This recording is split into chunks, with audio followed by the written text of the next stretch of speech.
ಇವತ್ತು ಮುಂದಿನ ಭಾಗದಲ್ಲಿ ನಾನು ಯಾವ್ಯಾವ ಹಂತದ ಈ ಮಲಬದ್ಧತೆ ಅಥವಾ ಮೋಷನ್ ಕ್ಲೀನ್ ಆಗಲಿಲ್ಲ ಅನ್ನುವ ಭಾವನೆಯವರಿಗೆ ಯಾವ್ಯಾವ ಥರ ನಾವು ನಮ್ಮ ಔಷಧಗಳನ್ನು ಅಥವಾ ಅಂದರೆ ಸೇಫ್ ಔಷಧಗಳನ್ನು ಅಥವಾ ಜೀವನಶೈಲಿ ಬದಲಾವಣೆ ಮಾಡ್ಕೊಳ್ಬೋದು ಅನ್ನೋದನ್ನು ಹೇಳ್ತೇನೆ. ಮತ್ತು ಪಿತ್ತ ಪ್ರಕೃತಿಯವರು, ಸೊ ಈ ಪಿತ್ತ ಪ್ರಕೃತಿಯವರಿಗೆ ಅಥವಾ ಪಿತ್ತದ ಕಾರಣದಿಂದಾಗಿ ಮಲಬದ್ಧತೆ ಆಗ್ತಾ ಇದ್ದರೆ ಸಾಮಾನ್ಯವಾಗಿ ಮೋಷನ್ ಮಾಡುವಾಗ ಉರಿ ಆಗುತ್ತೆ, ಅಥವಾ ಹೊಟ್ಟೆಯಲ್ಲಿ ಉರಿಯಾಗಿ ಮೋಷನ್ ಆಗೋದು, ಹೊಟ್ಟೆ ಕಿವುಚಿದಂಗಾಗಿ ಮೋಷನ್ ಆಗೋದು, ಮೋಷನ್ ಜೊತೆಗೆ ಸಮ್ಟೈಮ್ಸ್ ಸಿಂಬಳ ಹೋಗೋದು, ಈ ಥರದ ಸಿಂಪ್ಟಮ್ಸ್ ಇರುತ್ತೆ. ಆದರೆ ಹೊಟ್ಟೆ ಭಾರ ಅನ್ನಿಸ್ತಾ ಇರುತ್ತೆ, ಇವತ್ತು ಮೋಷನ್ಗೆ ಹೋದರೆ ನಾಳೆಗೆ ಹೋಗ್ಲಿಕ್ಕೆ ಆಗೋದಿಲ್ಲ, ಈ ಥರ ಫೀಲಿಂಗ್ ಇರುತ್ತೆ. ಸೊ ಆ ಥರದವರಿಗೆ ತ್ರಿಫಲಾ ಚೂರ್ಣ ತುಂಬ ಅನುಕೂಲ ಆಗುತ್ತೆ. ನಮಸ್ಕಾರ. ಈ ಹೊಟ್ಟೆ ಶುದ್ಧ ಮಾಡಿಕೊಳ್ಳೋದು ಅಥವಾ ಹೊಟ್ಟೆ ಶುದ್ಧಿ ಅನ್ನೋ ಕಾನ್ಸೆಪ್ಟ್ ಇದೆಯಲ್ಲ, ಇದರಿಂದ ತುಂಬ ಜನರ ಶಾರೀರಿಕ ಮಾನಸಿಕ ಆರೋಗ್ಯ ಹಾಳಾಗ್ತಾ ಇದೆ. ತುಂಬ ಜನ ಸ್ಟ್ರೆಸ್ಗೊಳಗಾಗ್ತಿದ್ದಾರೆ. ಆಂಗ್ಸೈಟಿ, ಡಿಪ್ರೆಷನ್ ಅಂತ ಸಮಸ್ಯೆ ಕೂಡ ಹೆಚ್ಚಾಗ್ತಾ ಇದೆ. ಬಹಳಷ್ಟು ಕಡೆ ಇದು ಒಂದು ಇಟ್ಟುಕೊಂಡು ಮೋಸ ಕೂಡ ನಡೀತಾ ಇದೆ.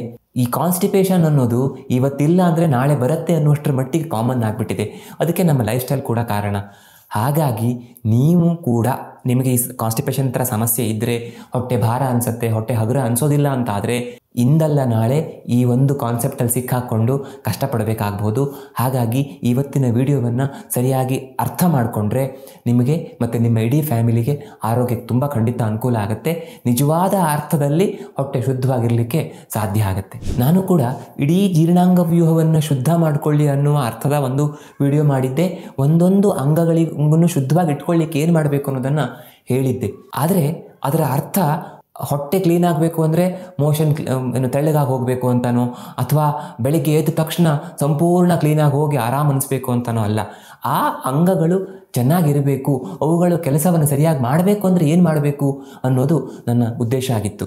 ಯಾಕೆ ಹೀಗೆ ಹೇಳ್ತಿದ್ದೇನೆ ಅಂತಂದರೆ, ಇತ್ತೀಚೆಗೆ ತುಂಬ ಜನ ಪೇಷಂಟ್ಸ್ ಬರೋದು ಅಥವಾ ಅವ್ರು ಹೇಳೋದು ನೋಡಿದರೆ ನನಗೆ ನಿಜವಾಗಲೂ ಆಶ್ಚರ್ಯ ಆಗ್ತಿದೆ, ಅಥವಾ ತುಂಬ ತಲೆಬಿಸಿ ಕೂಡ ಆಗ್ತಿದೆ.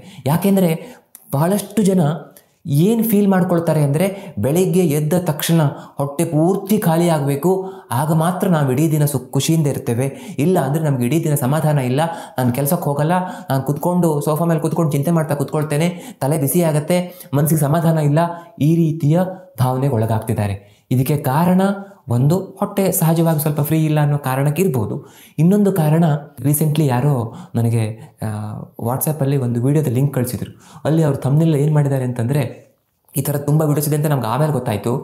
ಏನಂದರೆ, ಕರುಳಿಗೆ ಅಂಟಿದ ಮಲವನ್ನು ಸಂಪೂರ್ಣವಾಗಿ ಹೊರಗೆ ಹಾಕಿ, ಹೊಟ್ಟೆಯಲ್ಲಿ ನೀವು ಮಲ ಒಂದು ಸ್ವಲ್ಪ ಉಳ್ಕೊಂಡ್ರು ನಿಮ್ಮ ಇಡೀ ದೇಹದ ಆರೋಗ್ಯ ಹಾಳಾಗಿಬಿಡುತ್ತೆ, ಈ ರೀತಿ ಮಾಡಿ ಇದೆಲ್ಲ. ಮತ್ತು ಸಹಜವಾಗಿ ಆ ಥರದ ವೀಡಿಯೋಗಳನ್ನು ನೋಡಿದಾಗ ಅಥವಾ ಆ ಥರದ ಆರ್ಟಿಕಲ್ಸನ್ನು ಓದಿದಾಗ ಏನು ಫೀಲ್ ಆಗುತ್ತೆ ಮನುಷ್ಯನಿಗೆ ಅಂತಂದರೆ, ಓಹೋ ನನಗೆ ಹೊಟ್ಟೆ ಕ್ಲೀನ್ ಆಗಿಲ್ಲ, ನನಗೆ ಬೆಳಿಗ್ಗೆ 2-3 ತಾಸು ಆದರೂ ಬೇಕಾದ್ರೆ ನಾನು ಟಾಯ್ಲೆಟಲ್ಲಿ ಕೂತ್ಕೊಳ್ತೇನೆ, ಪೂರ್ತಿ ಕ್ಲೀನ್ ಮಾಡಿಕೊಂಡೇ ನಾನು ನನ್ನ ದಿನವನ್ನು ಶುರು ಮಾಡ್ತೇನೆ, ಇಲ್ಲದೆ ಹೋದರೆ ನನಗೆ ಇಡೀ ದಿನ ಸಮಾಧಾನ ಇಲ್ಲ ಅಂತ. ಇದು ತುಂಬ ಜನರನ್ನು ಕಾಡ್ತಿದೆ. ಇಡೀ ಫ್ಯಾಮಿಲಿಯ ಮಾನಸಿಕ ಆರೋಗ್ಯ ಹಾಳಾಗ್ತಾ ಇದೆ. ಹಾಗಾಗಿ ಇವತ್ತು ನಾನು ಈ ಟಾಪಿಕನ್ನು ತೆಗೆದುಕೊಂಡಿದ್ದೇನೆ. ಇದು ನಿಮಗೆ ಸಮಸ್ಯೆ ಇರಲಿ ಇಲ್ಲದೇ ಇರಲಿ ಖಂಡಿತ ಹೆಲ್ಪ್ ಆಗುತ್ತೆ ಅಂತ ನನ್ನ ಅನಿಸಿಕೆ. ಒಂದು ವಿಜ್ಞಾನವನ್ನು ನಾವು ಅರ್ಥ ಮಾಡ್ಕೊಳ್ಬೇಕು. ಏನಂದರೆ, ಈ ನಮ್ಮ ಸಿಗ್ಮಾಯ್ಡ್ ಕೊಲಾನ್ ಅಥವಾ ರೆಕ್ಟಮ್ಗಳಿಗೆ ಮಲ ಬರಲ್ಲ, ಆಮೇಲೆ ನಮಗೆ ಯಾವಾಗ ಸೆನ್ಸೇಷನ್ ಆಗುತ್ತೋ ಆವಾಗ ಬರುತ್ತೆ ಅಂತ ವಿಜ್ಞಾನ ಹೇಳುತ್ತೆ.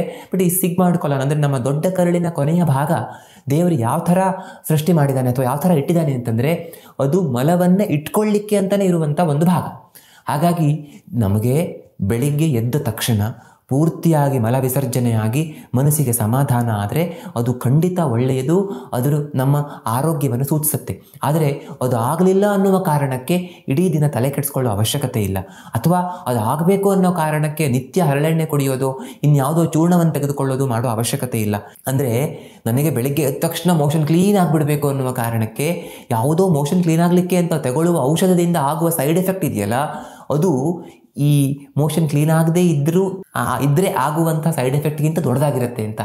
ಹಾಗಾಗಿ ನಾವು ಇದನ್ನು ಮನಸ್ಸಲ್ಲಿ ಇಟ್ಟುಕೊಂಡು, ಓಕೆ ನನಗೆ ಇವತ್ತು ಮೋಷನ್ ಕ್ಲೀನ್ ಆಗ್ತಾ ಇಲ್ಲ, ಮನಸ್ಸಿಗೆ ಸಮಾಧಾನ ಇಲ್ಲ, ಹೊಟ್ಟೆಯಲ್ಲಿ ಇನ್ನೂ ಉಳ್ಕೊಂಡಿದೆ ಅನ್ನುವ ಭಾವನೆ ಇದೆ ಅಂತಾದರೆ, ಹಾಗಾದರೆ ಇದಕ್ಕೆ ಏನು ಮಾಡಬೇಕು, ನನ್ನ ಜೀವನ ಶೈಲಿಯಲ್ಲಿ ಏನು ಮಿಸ್ಟೇಕ್ ಆಗಿದೆ, ಅದನ್ನು ನಾನು ಹೇಗೆ ತಿದ್ದುಕೊಳ್ಬೇಕು ಅಂತ ಯೋಚನೆ ಮಾಡಬೇಕೇ ಹೊರತು ಇದಕ್ಕೆ ನಾನು ಏನು ಔಷಧ ತಗೊಳ್ಳಿ, ಯಾವ ಥರ ಚಿಕಿತ್ಸೆ ಮಾಡಿಸ್ಕೊಳ್ಳಿ, ಇದಕ್ಕೆ ಯಾರು ಡಾಕ್ಟರ್ ಔಷಧಿ ಕೊಡ್ತಾರೆ, ಈ ಥರ ಯೋಚನೆ ಮಾಡಬಾರ್ದು. ಇನ್ನೊಂದು ವೆರಿ ಇಂಪಾರ್ಟೆಂಟ್ ವಿಷಯ ಏನಂತಂದರೆ, ನಿಮಗೆ ಮಲವಿಸರ್ಜನೆಯ ಅರ್ಜಿದ್ದಾಗ, ಅಂದರೆ ಆ ಒಂದು ನೇಚರ್ ಕಾಲ್ ಇದ್ದಾಗ ತಡಿಬಾರ್ದು, ಹೋಗಿ ಮಾಡಬೇಕು. ಅಷ್ಟೇ ಅಲ್ಲ, ಅದು ಇಲ್ಲದೇ ಇರುವಾಗ ಕೂತ್ಕೊಂಡು ಕಾಯಬಾರ್ದು. ಒಂದು ಸ್ವಲ್ಪ ಮೋಷನ್ ಆಯಿತು, ಇನ್ನದು ಬರ್ತಾ ಇಲ್ಲ ಅಂತಾದರೆ ಅದಿಲ್ಲ ಅದು ಬರೋವರೆಗೂ ನಾನು ಕಾಯ್ತೇನೆ ಅಂತ 2-3 ತಾಸು ಕೂತ್ಕೊಂಡಿರಬಾರ್ದು. ಅಥವಾ ಬೆಳಗ್ಗೆ ಎದ್ದ ತಕ್ಷಣ ಮೋಷನ್ ಆಗಬೇಕು ಅನ್ನೋ ಹಠಕ್ಕೆ ಬಿದ್ದು ಮೋಷನ್ ಬರೋ ಫೀಲಿಂಗ್ ಇಲ್ಲ ಅಂದರೂ ಹೋಗಿ ತಿಣುಕಬಾರ್ದು, ಕಾಯಬಾರ್ದು. ಇವತ್ತು ಮುಂದಿನ ಭಾಗದಲ್ಲಿ ನಾನು ಯಾವ್ಯಾವ ಹಂತದ ಈ ಮಲಬದ್ಧತೆ ಅಥವಾ ಮೋಷನ್ ಕ್ಲೀನ್ ಆಗಲಿಲ್ಲ ಅನ್ನುವ ಭಾವನೆಯವರಿಗೆ ಯಾವ್ಯಾವ ಥರ ನಾವು ನಮ್ಮ ಔಷಧಗಳನ್ನು ಅಥವಾ ಅಂದರೆ ಸೇಫ್ ಔಷಧಗಳನ್ನು ಅಥವಾ ಜೀವನ ಶೈಲಿ ಬದಲಾವಣೆ ಮಾಡ್ಕೊಳ್ಬೋದು ಅನ್ನೋದನ್ನು ಹೇಳ್ತೇನೆ. ಮೊದಲನೇದು, ಜೀವನ ಶೈಲಿಯಲ್ಲಿ ಬದಲಾವಣೆ. ಇದಕ್ಕಿಂತ ಒಳ್ಳೆಯ ಚಿಕಿತ್ಸೆ ಇನ್ನೊಂದಿಲ್ಲ. ಆಹಾರದಲ್ಲಿ ಏನಾದ್ರು ಮಿಸ್ಟೇಕ್ ಆಗ್ತಿದೆಯಾ ಅಂತ ಮೊದಲು ಯೋಚನೆ ಮಾಡಬೇಕು. ಅಂದರೆ ನನ್ನ ಆಹಾರದಲ್ಲಿ ಸರಿಯಾದ ರೀತಿಯಲ್ಲಿ ಫ್ಯಾಟ್ ಇಲ್ವಾ, ತುಂಬ ವರ್ಷಗಳ ಕಾಲ ನಾನು ಸರಿಯಾದ ಕೊಬ್ಬನ್ನು ಸೇವನೆ ಮಾಡಲಿಲ್ವಾ, ಹಾಲು ಕುಡಿಲಿಲ್ಲ, ತುಪ್ಪ ತಿನ್ನಲಿಲ್ಲ, ಅಥವಾ ಜಿಡ್ಡಿನ ಅಂಶ ಇರುವಂಥದ್ದು ಏನೂ ಸೇವನೆ ಮಾಡಲಿಲ್ಲ, ಈ ಥರ ಮಾಡಿದ್ದೀನ ಅಂತ ಯೋಚನೆ ಮಾಡಬೇಕು. ಹಸಿವಾದ ತಕ್ಷಣ ಊಟ ಮಾಡ್ತಾ ಇಲ್ಲ ಅಂದರೂ ಕೂಡ ಮಲಬದ್ಧತೆ ಸಮಸ್ಯೆ ಆಗ್ಬೋದು. ರಾತ್ರಿಯ ಊಟವನ್ನು ಲೇಟಾಗಿ ಮಾಡೋದು, ಅದರಿಂದ ಸಮಸ್ಯೆ ಆಗ್ಬೋದು. ಅಥವಾ ಅತಿಯಾಗಿ ಫ್ರೈಡ್ ಐಟಮ್ಸ್ ತೊಗೊಳ್ಳೋದು, ಹೊರಗಡೆ ಫುಡ್ ತಿನ್ನೋದು, ಅತಿಯಾಗಿ ಗ್ಯಾಸ್ ಆಗುವಂಥ ಐಟಮ್ಸನ್ನು ಸೇವನೆ ಮಾಡೋದು, ಈ ಥರ ತಪ್ಪುಗಳನ್ನು ಮಾಡಿ ಕೂಡ ಸಮಸ್ಯೆ ಆಗ್ಬೋದು. ಸೊ ಆ ಥರ ಆಹಾರದಲ್ಲಿ ಮಿಸ್ಟೇಕ್ ಆಗ್ತಿದ್ರೆ ಅದನ್ನು ಸರಿ ಮಾಡ್ಕೊಳ್ಳಿಕ್ಕೆ ಪ್ರಯತ್ನ ಮಾಡಬೇಕು. ಎರಡನೇದು, ಸರಿಯಾದ ರೀತಿಯಲ್ಲಿ ವ್ಯಾಯಾಮ ಮಾಡ್ತಾ ಇದ್ದೀವಾ ಅಲ್ಲ ಅಂತ ನೋಡಬೇಕು. ಕೆಲವೊಬ್ಬರಿಗೆ ಅಲ್ಪ ಪ್ರಮಾಣದ ಎಕ್ಸಸೈಸಸ್ ಸಾಕಾಗುತ್ತೆ, ಕೆಲವೊಬ್ಬರಿಗೆ ಹೆಚ್ಚೆಚ್ಚು ವ್ಯಾಯಾಮ ಬೇಕು ಅನ್ನುವಂತಹ ಪ್ರಕೃತಿ ಇರುವಂಥವರು ದಿವಸಕ್ಕೆ 1 ತಾಸು 2 ತಾಸು ವ್ಯಾಯಾಮ ಮಾಡಲೇಬೇಕಾಗತ್ತೆ. ಸಾಮಾನ್ಯವಾಗಿ ಈ ಮಲಬದ್ಧತೆ ಅಥವಾ ಹೊಟ್ಟೆ ಶುದ್ಧ ಆಗೋದಿಲ್ಲ ಅನ್ನುವ ಭಾವನೆ ಇಡೀ ದಿನ ದುಡಿಯುವಂತಹ ರೈತರಿಗೋ ಅಥವಾ ಕೂಲಿ ಕೆಲಸ ಮಾಡುವವರಿಗೋ ಇರೋದಿಲ್ಲ. ಸಾಮಾನ್ಯವಾಗಿ ಆರಾಮಾಗಿ ಕುಳಿತುಕೊಂಡಿರುವವರು ಈ ಸಾಧ್ಯತೆ ಜಾಸ್ತಿ ಇರುತ್ತೆ. ಮತ್ತು ಇಡೀ ದಿನದ ದಿನಚರಿ ಹೇಗಿದೆ ಅನ್ನೋದು ಕೂಡ ಇಂಪಾರ್ಟೆಂಟ್ ಆಗುತ್ತೆ.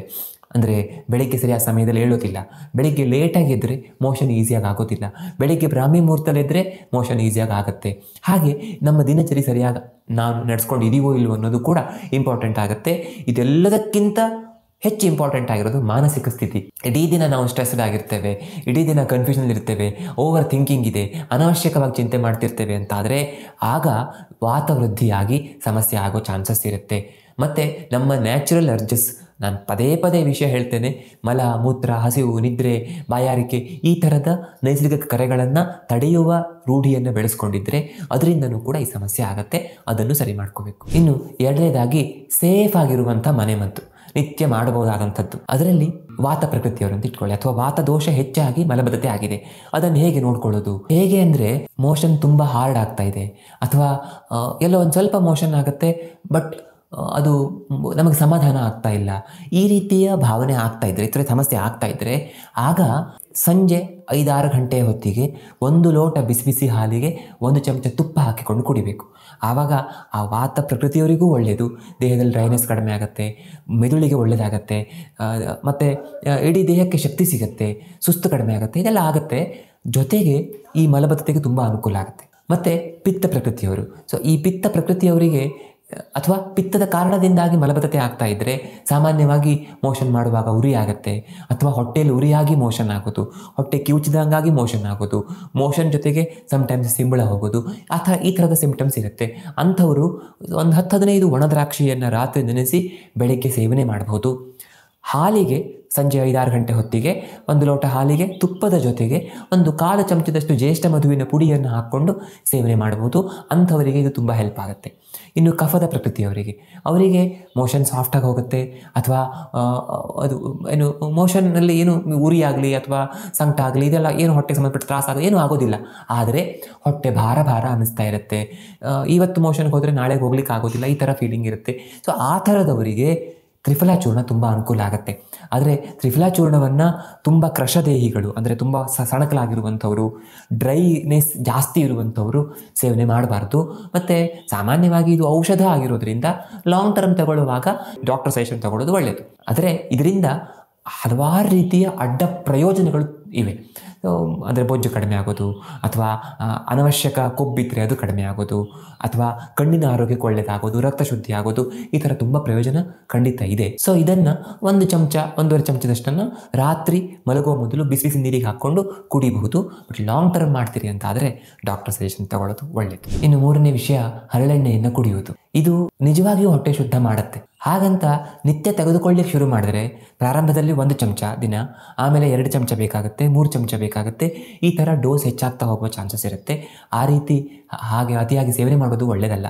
ಹಾಗಾಗಿ ವಾರಕ್ಕೊಂದ್ಸಲ, 15 ದಿವಸಕ್ಕೊಂದ್ಸಲ ಬೆಳಗ್ಗೆ ಖಾಲಿ ಹೊಟ್ಟೆಯಲ್ಲಿ ಹರಳೆಣ್ಣೆ ಕುಡಿದು ಬಿಸಿನೀರು ಕುಡಿತಾ ಲೂಸ್ ಮೋಷನ್ ಆಗೋ ಥರ ನೋಡ್ಕೊಳ್ಬೋದು. ಇದಕ್ಕೂ ಕೂಡ ಒಂದು ಸಾರಿ ಡಾಕ್ಟರ್ ಸಜೆಷನ್ ತೊಗೊಂಡ್ರೆ ಒಳ್ಳೆಯದು.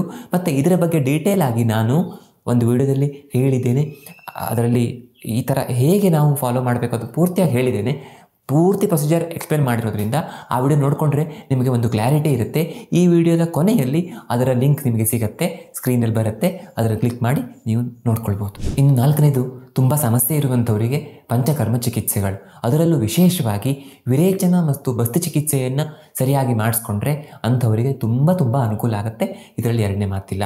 ಸಾಮಾನ್ಯವಾಗಿ 100ರಲ್ಲಿ 90 ಜನರಿಗೆ ಈ ಮಲಬದ್ಧತೆ ಅಥವಾ ಹೊಟ್ಟೆಗೆ ಸಂಬಂಧಪಟ್ಟ ಸಮಸ್ಯೆಗಳು, ಹೊಟ್ಟೆ ಶುದ್ಧ ಆಗಬೇಕು ಅನ್ನುವ ಫೀಲಿಂಗ್ ಇರುವಂಥವರಿಗೆಲ್ಲ ತುಂಬ ಅನುಕೂಲ ಆಗುತ್ತೆ. ಆದರೆ ಇದು ಕೇವಲ ಹೊಟ್ಟೆ ಶುದ್ಧಿ ಮಾಡೋದು ಒಂದೇ ಅಲ್ಲ, ಇಡೀ ದೇಹವನ್ನು ಶುದ್ಧ ಮಾಡುತ್ತೆ. ಹರಳೆಣ್ಣೆ ಕುಡಿದ್ರೆ ಹೊಟ್ಟೆ ಶುದ್ಧಿ ಆಗುತ್ತೆ, ಆದರೆ ಪಂಚಕರ್ಮ ಚಿಕಿತ್ಸೆ ಮಾಡಿಕೊಂಡ್ರೆ ಅದರಿಂದ ನಿಜವಾದ ದೈಹಿಕ ಶುದ್ಧಿ, ಅಂದರೆ each and every cell of the body ಶುದ್ಧ ಆಗಲಿಕ್ಕೆ ಹೆಲ್ಪ್ ಆಗುತ್ತೆ.